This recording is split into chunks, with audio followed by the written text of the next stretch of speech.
In this question, you have to identify the hormone which is not a steroid hormone. Option A, progesterone. It is incorrect because progesterone is a steroid hormone. That is, it is derived from cholesterol and it is produced in the ovaries and placenta mainly. Option B, glucagon. Now, glucagon is not a steroid hormone. It is a peptide hormone which is secreted by the alpha cells of the islets of Langerhans in the pancreas. Hence, this is the correct option. Option C, cortisol. It is also incorrect because cortisol is also a steroid hormone mainly produced by the adrenal cortex.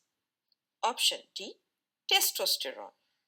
It is also incorrect because testosterone is also a steroid hormone produced in the testes and to lesser extent in the adrenal glands.